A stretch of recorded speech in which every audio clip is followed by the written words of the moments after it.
Hello, नमस्कार, welcome to our channel बात पैसों की। आज से हम एक नई सीरीज शुरू कर रहे हैं। म्यूचुअल फंड क्या है? आप सोचेंगे म्यूचुअल फंड क्या है? भाई म्यूचुअल फंड है, सबको पता है। सबको नहीं पता है। जो शहरों में रहते हैं, कुछ हद तक उन्हें पता है, शहरों में भी सबको नहीं पता है। मेरे पास बहुत सारे ऐसे क्लाइंट हैं जिन्हें मुझे शुरू से समझाना पड़ा। अ, और शहरों से बाहर हम निकलेंगे तो एम्फी ने इतने ऐड डाले टीवी पे कि म्यूचुअल फंड सही है, म्यूचुअल फंड ये है वो है, लेकिन इसके बावजूद काफी कंफ्यूजन है। तो हम बताएंगे म्यूचुअल फंड क्या है सरल भाषा में। तो शुरू करते हैं। देखिए, हर कोई पैसा कमाता है अपने लिए, बीवी बच्चों के लिए, फिर आगे सपना होता है घर खरीदेंगे, गाड़ी खरीदेंगे, है ना। तो पैसा कमाता है तो कोशिश ये होती है कि अगर हमने 100 रुपए कमाए हैं तो घर खर्च लगभग 60-65 रुपए में चल जाए और 30-35 रुपए हम बचा लें। वैसे भी इंडियन सेविंग के मामले में नंबर 1 है पूरी दुनिया में। जो सेविंग रेट हमारे यहाँ है उतना और किसी देश में है नहीं। बाकी के देशों में तो प्रथा है ऋणम कृत्वा घृतम पिबेत, क्रेडिट कार्ड पे जिंदगी गुजारो, कर्ज में जियो और कर्ज में ही, समझ गए ना। तो अब हमने बचा तो लिया पैसा, ठीक है, 30% 35%, उसे रखेंगे कहाँ? रखने के बहुत सारे तरीके हैं। और देखिए, ये मैं सिर्फ वो जो आपने 30-35% बचा लिया सिर्फ उसकी बात नहीं कर रहा हूँ। मान लीजिए आपके पास कोई एक लॉटरी लगी, कोई जमीन बेची उसका पैसा आ गया, कोई इंश्योरेंस का पैसा आ गया, कोई एक मुश्त पैसा आ गया, ठीक है। अब आप उसे रखेंगे कहाँ? रखने के लिए सबसे अच्छा तरीका तो है कि बिस्तर में गद्दे के नीचे बिछाइए और उसके ऊपर सोइए, बहुत मजा आएगा, है ना। पैसों की गर्मी की बात ही अलग होती है। लेकिन इसमें रिस्क ये है कि जब तक आपको मालूम है कि गद्दे के नीचे नोट रखे हैं तब तक तो ठीक है, लेकिन अगर दूसरों को मालूम पड़ा तो फिर वो नोट वहां होंगे नहीं। So it is a very risky thing. तो वहां तो रख नहीं सकते, फिर कहाँ रखेंगे पैसों को? बैंक में रखिए जनाब, सेविंग अकाउंट में रखिए। सेविंग अकाउंट में, बैंक सरकारी हो या प्राइवेट हो, लगभग 2.5 से 3.25% आपको इंटरेस्ट मिलता है ना। इस 2.5-3% को याद रखिएगा, हम अभी आगे डिस्कस करेंगे। अब मान लीजिए कि आपको पैसों की तत्काल जरूरत नहीं है तो फिर आप उसे एफडी कर सकते हैं, फिक्स डिपॉजिट। पता ही है आपको। तो फिक्स डिपॉजिट में आज की तारीख में कितना इंटरेस्ट मिल रहा है? 6.5% से लेके 7% तक, है कि नहीं। बैंक बैंक पे फर्क पड़ता है, बट लगभग मोटा मोटी रेट वही है। वैसे भी आरबीआई ने रेपो रेट कम कर दिया था 4-5 महीने पहले, तो एफडी के रेट कम हो गए। बट चलिए 7% मान के चलते हैं, ठीक है। एफडी से जो ये आपको 7% मिलता है ये टैक्सेबल है, ठीक है। और ये आपकी टैक्सेबल इनकम में जुड़ जाता है और आपके टैक्स ब्रैकेट के हिसाब से इस पे टैक्स लगता है। अगर आप नए टैक्स रिजीम में शिफ्ट हो चुके हैं तो बात अलग है, लेकिन अगर आप अभी भी पुराने टैक्स रिजीम में हैं, टैक्स बचाने के उसमें बहुत सारे तरीके हैं उनकी वजह से, तो भाई 20% तो बेसिक टैक्स है। और अगर आप हायर इनकम ब्रैकेट में आते हैं तो फिर 30% भी टैक्स हो सकता है।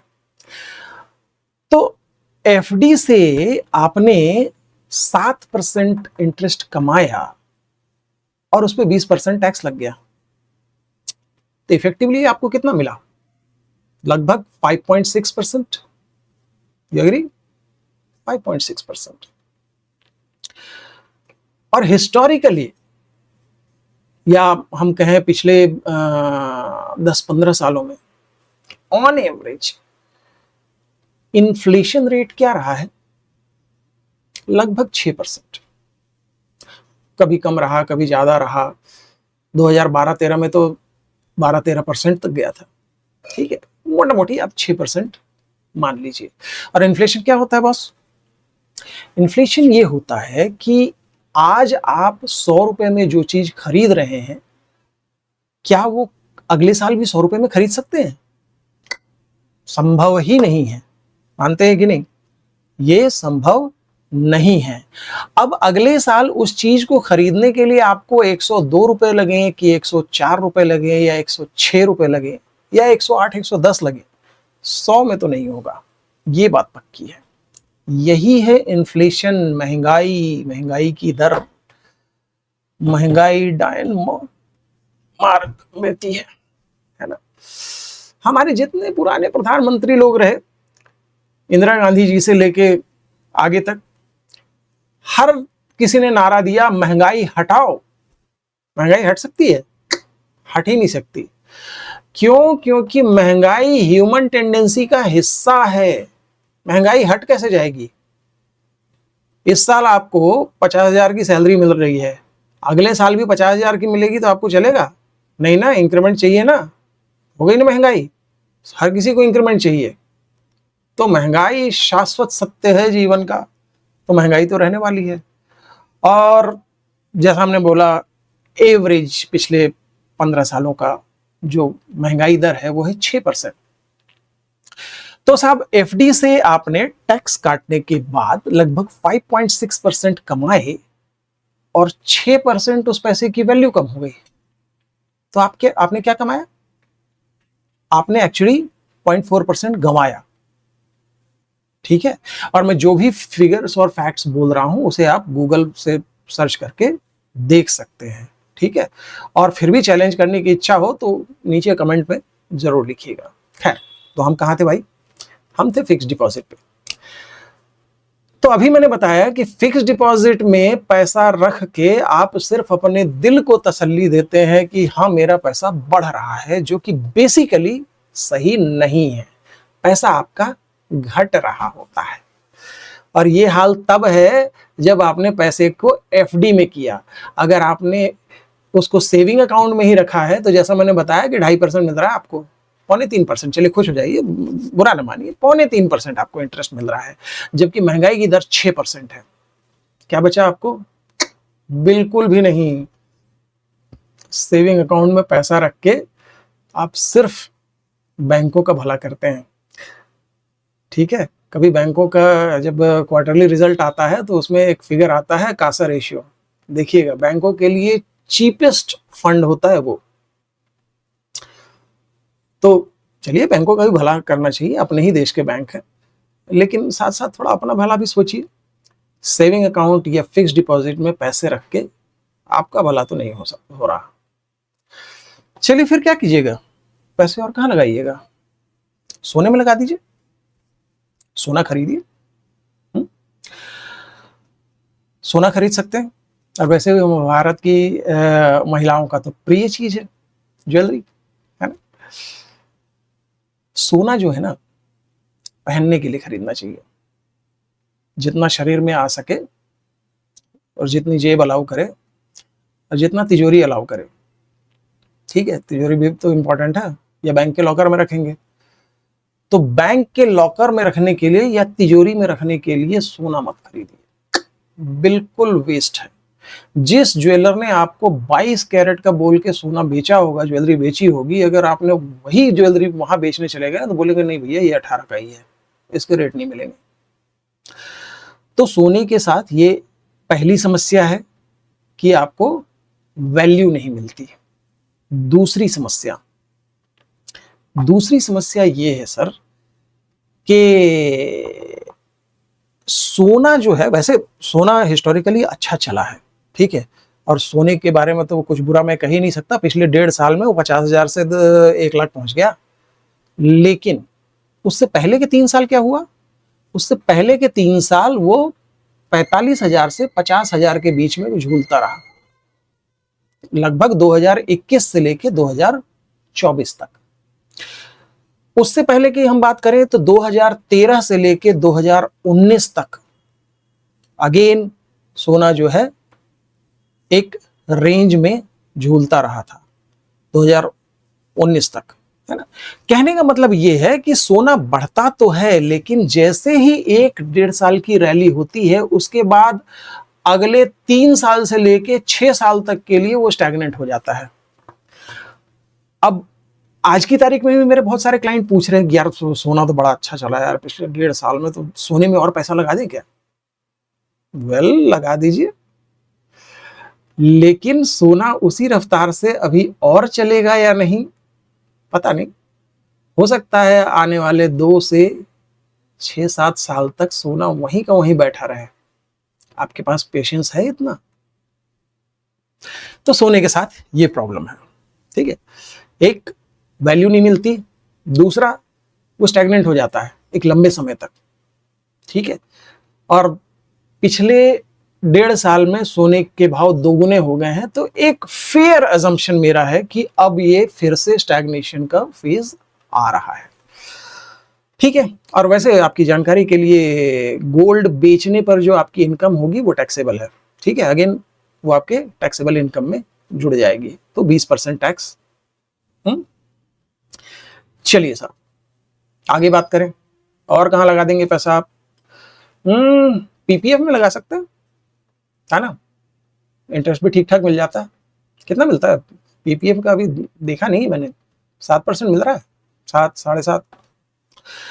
पीपीएफ के साथ प्रॉब्लम यह है कि उसमें जो आप पैसा लगाते हैं वो 15 साल के लिए लॉक्ड है। 15 साल के बाद ही निकाल सकते हैं। तो पीपीएफ में प्रॉब्लम क्या है? लिक्विडिटी की। अगर आपको बीच में जरूरत पड़ गई ना पैसे की, तो पैसा मिलेगा नहीं। सरकार एक नई चीज लाई है भाई, एनपीएस, नेशनल पेंशन स्कीम, उसमें लगा दीजिए, ठीक है। उसमें रिटर्न भी ठीक ठाक आ रहा है, लेकिन अगेन समस्या वही है, आपकी उम्र जब तक 60 साल की नहीं होगी तब तक उसमें से पैसा नहीं निकलेगा, ठीक है। तो फंस गया पैसा। रिटर्न आएगा, रिटर्न पे मैं बिल्कुल सवाल खड़ा नहीं कर रहा, वैसे बहुत एवरेज टाइप का रिटर्न आ रहा है, लेकिन फिर भी जो भी आ रहा है ठीक है, सेफ है, ओके। तो अब क्या करें? मकान खरीद लीजिए, जमीन खरीद लीजिए, वहां लगा सकते हैं, बिल्कुल लगा सकते हैं। लेकिन वो उसके भाव कितने बढ़ेंगे ये इस बात पर डिपेंड करता है कि आपने वो जमीन खरीदी कहाँ है, या मकान खरीदा कहाँ है। शहर के बीच में खरीदा है, या शहर के आउटस्कर्ट्स में जाके खरीदा है, या किसी गांव में जाके खरीद लिया है। समझ रहे हैं ना बात को? तो उसके भाव में जो एप्रिसिएशन है वो कब होगा और कितना होगा, ये कई सारे फैक्टर्स पे डिपेंड करता है। और अगेन हम उसी बात पे आ जाए, लिक्विडिटी।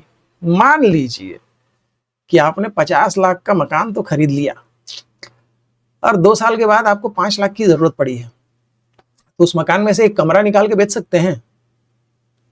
नहीं बेच सकते ना। जमीन का एक छोटा सा टुकड़ा तो आप बेच नहीं सकते, राइट। तो लिक्विडिटी की प्रॉब्लम है। और उसके बाद भी चलिए आप एक कमरा बेचने को राजी भी हो गए, अरे ग्राहकों की लाइन थोड़ी लगी हुई है। आपने आज इच्छा जाहिर की है कि मैं मकान बेचूंगा, तो भाई उसमें 1 दिन से लेके 1 साल और कभी कभी 2-3 साल भी लग सकते हैं आपको सही ग्राहक मिलने में। पौने पौने में बेचना चाहे तो यस, ग्राहक मिल जाएंगे, लेकिन अगर आपको उसकी सही वैल्यू चाहिए तो एकदम धूनी रमा के बैठिए और इंतजार कीजिए कि आपकी पसंद का एक अच्छा सा ग्राहक आए जो आपके रेट पर मकान को खरीद ले। तो मकान में भी लिक्विडिटी की प्रॉब्लम है सर। और आपने मकान बेच भी लिया, ठीक है, तो भी सरकार तो तैयार है टैक्स लेने के लिए, long term capital gain tax, LTCG, ठीक है।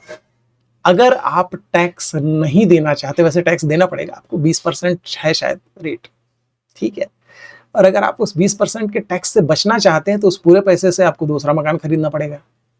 अगर आप वो भी नहीं करना चाहते तो भैया एक बॉन्ड आते हैं, ठीक है, आरईसी, पीएफसी और हुडको, इन सब के, ठीक है, 5.5% इंटरेस्ट मिलता है और 5 साल के लिए आपका पैसा लॉक रहेगा। उसके बाद आप उस पैसा को यूज कर सकते हैं, और नहीं तो एलटीसीजी पे कीजिए। खैर, तो ये हो गई प्रॉपर्टी। तो बहुत जगह कठिन है डगर पनघट की, पैसा लगाएं तो लगाएं कहां? क्योंकि देखिए आपको 3 चीजों का ध्यान रखना है। पहला, महंगाई हर साल 5-6% उसकी वैल्यू कम हो रही है। दूसरा, सरकार का टैक्स। सरकार टैक्स लेगी, आपने जहां कुछ पैसे कमाए ना, सरकार तैयार है भाई हमारा वाला तो दे दो, उसके बाद बाकी बचे पैसों का तुम्हें जो करना है करो। ठीक है। और तीसरी समस्या है लिक्विडिटी की। अरे एक एसेट क्लास तुम्हें भूल ही गया भाई, हमारे भारत के तमाम जनता का फेवरेट LIC की पॉलिसी। भाई साहब अब हम क्या बताएं, with all due respect to LIC, ठीक है, इतनी अच्छी अच्छी पॉलिसीज। और सिर्फ LIC क्यों, जितनी भी प्राइवेट इंश्योरेंस कंपनियां हैं वो सब भी वही वही endowment plan, money back plan और ये प्लान और वो प्लान सारे बड़े आराम से क्लाइंट्स को देते हैं। कभी आपने उन प्लान्स पे रिटर्न कैलकुलेट करके देखा है? आप फिर से वहीं 6.5-7% पे आ जाएंगे। ठीक है, केवल दिल के तसल्ली रखने को है कि LIC में बस पैसा सुरक्षित है, कोई डाउट नहीं है, मैं उस पर कोई उंगली नहीं उठा रहा हूँ। ठीक है, लेकिन मैं रिटर्न की बात कर रहा हूँ। ठीक है, तो देखिए सिर्फ LIC नहीं, अगेन मैं फिर कह रहा हूँ कि मैं इंश्योरेंस की बात कर रहा हूँ। ठीक है, इंश्योरेंस के जितने भी एंडोमेंट या मनी बैक प्लान्स हैं मैं उनकी बात कर रहा हूँ। ठीक है, तो कहने का मतलब ये कि आप जो इन्वेस्टमेंट कर रहे हैं उसमें लिक्विडिटी, रिटर्न, टैक्सेशन, इन सब को देखते हुए आपको पैसा वहां लगाना चाहिए जहां जब आपको जरूरत हो आप पैसा निकाल सकें। आपको जो रिटर्न है वो इन्फ्लेशन और टैक्स दोनों एडजस्ट करने के बाद कम से कम 8.5% मिल रहा हो।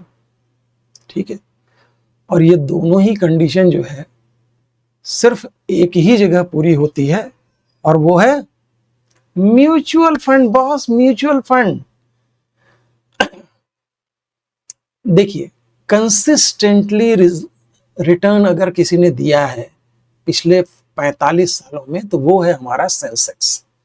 16% अप्रोक्सीमेटली, 15.5 मान लीजिए, खुश हो जाइए, 15.5% CAGR यानी कंपाउंडेड एनुअल ग्रोथ रेट के हिसाब से स्टॉक मार्केट ने ही सबसे बढ़िया रिटर्न दिया है। मैं तो 8.5% की ही कह रहा हूं, वो तो 15.5% दिया उसने।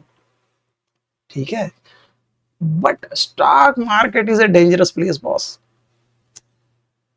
अगर आप जानते हैं स्टॉक मार्केट को, समझते हैं, चार्ट को समझते हैं, डोमेस्टिक पॉलिटिक्स, डोमेस्टिक सिचुएशन को समझते हैं, इकोनॉमिक कंडीशन को समझते हैं, जियो पॉलिटिक्स को समझते हैं, मैक्रो और माइक्रो फैक्टर्स को समझते हैं, तब तो बिल्कुल स्टॉक मार्केट में ट्रेड कीजिए, बेस्ट है।